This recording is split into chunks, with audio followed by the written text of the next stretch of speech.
on the top of page 113. The giver sighed. "You're right," he said, "but then everyone would be burdened and pained. They don't want that, and that's the real reason the receiver is so vital to them and so honored. They selected me and you to lift that burden from themselves."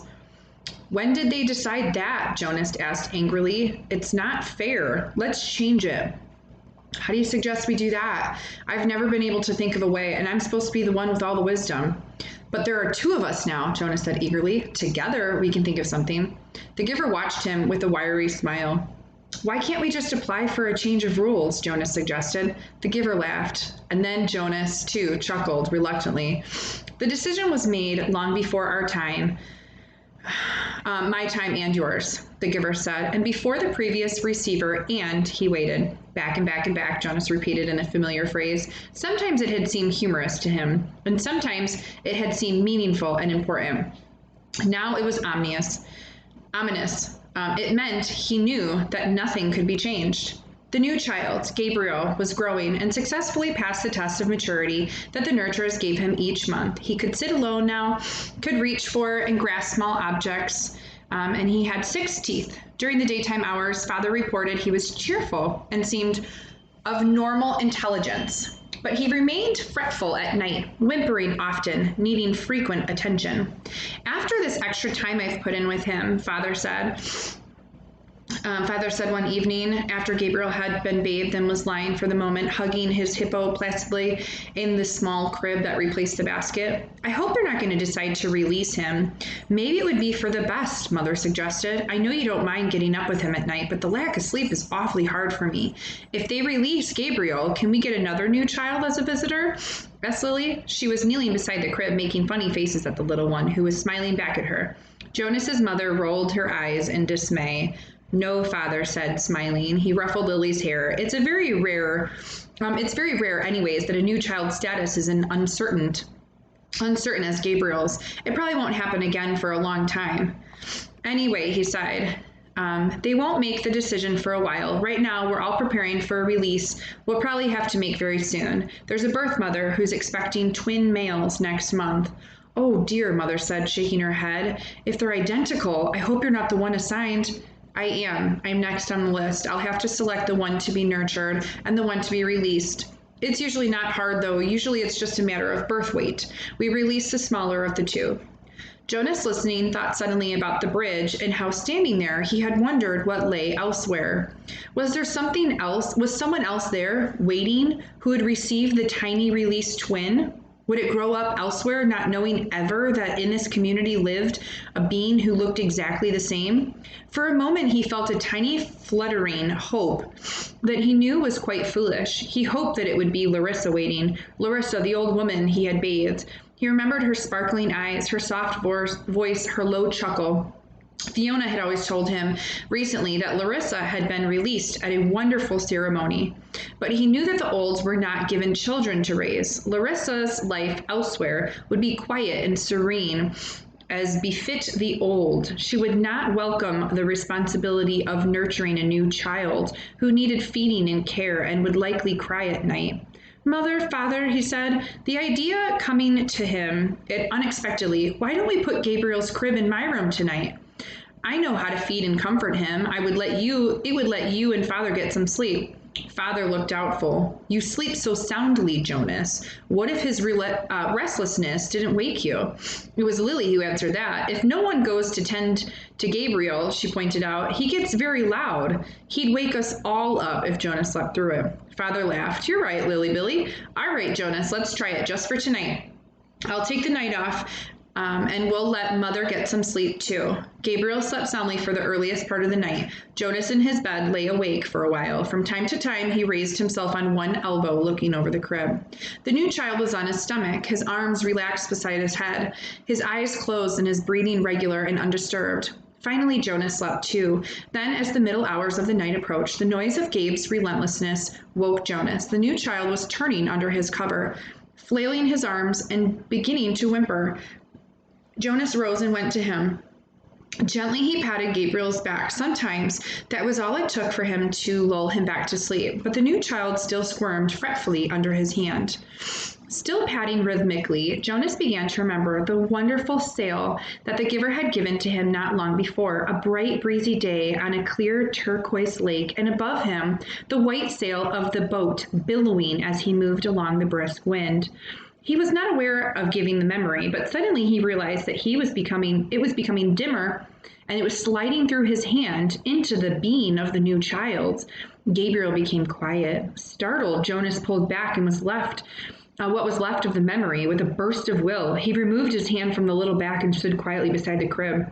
To himself, he called the memory of the sail forward again. It was still there, but the sky was less blue, the gentle motion of the boat slower, and the water of the lake more murky and cloudy. He kept it for a while, soothing his own nervousness at what had occurred, then let it go and returned to his bed. Once more, toward dawn, the new child woke and cried out. Again, Jonas went to him. This time, he quite deliberately placed his hand firmly on Gabriel's back and released the rest of the calming day at the lake. Again, Gabriel slept. But now Jonas lay awake, thinking. He no longer had any more than a wisp of the memory, and he felt a small lack where it had been. He could ask the giver for another sail, he knew. A sail perhaps on an ocean next time, for Jonas had a memory of ocean now, and he knew what it was. He knew that there were sailboats there too, and memories yet to be acquired. He wondered, though, if he should confess to the giver that he had given the memory away. He was not yet qualified to be a giver himself, nor had Gabriel been selected to be a receiver.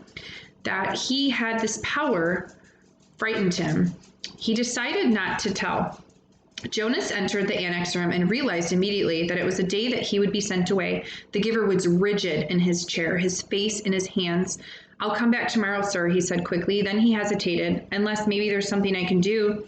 The giver looked up at him, his face contorted with suffering. Please, he gasped, take some of the pain. Jonas helped him to his chair at the side of the bed, and then he quickly removed his tunic and lay face down. Put your hands on me, he directed, aware that such anguish the giver might need some reminding. The hands came, and the pain came with them. Through them, Jonas braced himself and entered the memory which was torturing the giver. He was in a confused, noisy, foul-smelling place. It was daylight, early morning, and the air was thick with smoke that hung yellow and brown above the ground. All around him, everywhere, far across the expanse of what seemed to be a field, lay groaning men. A wild-eyed horse, its bridle torn and dangling, trotted frantically through the mounds of men, tossing its head, whining in panic. It stumbled finally and then fell. He did not rise. Jonas heard a voice next to him. Water, the voice said in a parched, croaking whisper. He turned his head towards the voice and looked up into the half-closed eyes of a boy who seemed not much older than himself. Dirt streaked the boy's face and the matted blonde hair. He lay sprawled,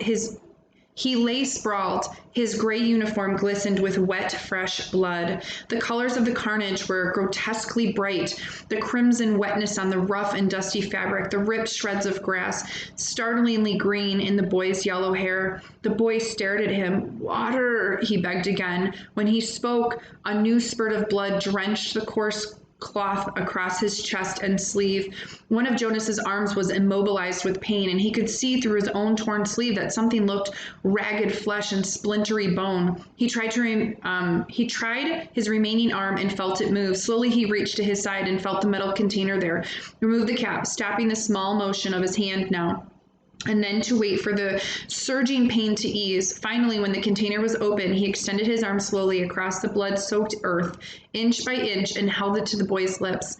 Water trickled into the imploring mouth and down the grimy chin. The boy sighed. His head fell back. His lower jaw dropped as if he had been surprised by something. A dull blankness slid slowly across his eyes.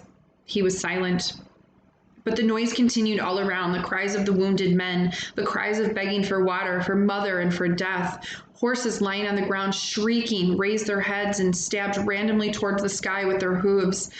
From a distance, Jonas could hear the thud of cannons. Overwhelmed by pain, he lay there in fearsome stench for hours, listened to the men and animals die, and learned what warfare meant. Finally, when he knew that he could bear it no longer and would welcome death himself, he opened his eyes and was once again on the bed. The giver looked away as if he could not bear to see what he had done to Jonas. "Forgive me," he said. Jonas did not want to go back. He did not want the memories, didn't want the horror, didn't want the wisdom. He did not want the pain. He wanted his childhood again, his scraped knees and the ball games. He sat in his dwelling alone, watching through the window, seeing the children at play, citizens bicycling home from uneventful days at work, ordinary lives free of anguish because he had been selected, as others before him had, to bear their burden. But the choice was not his. He returned each day to the annex room. The giver was gentle with him for many days following the terrible shared memory of war. "There are so many good memories," the giver reminded Jonas. And it was true. By now, Jonas had experienced countless bits of happiness, things he would have never known before. He had seen a birthday party, with one child singled out and celebrating his day, so that now he understood the joy of being an individual, special and unique and proud. He had visited museums and seen paintings filled with the colors he now recognized and named. In one ecstatic memory, he had ridden a gleaming brown horse across a field that smelled of damp grass and dismounted beside a small stream from which both he and the horse drank cold, clear water. Now he understood about animals, and in the moment that horse turned from the stream and nudged Jonas's shoulder affectionately with his head, he perceived the bonds between animal and human. He had walked through woods and sat at night beside a campfire. Although he had the memories, learned about the pain and loss of loneliness, now he gained, too, an understanding of solitude and its joy. We are going to actually stop there. We have about 2 paragraphs left on page 125, and we will pick back up tomorrow.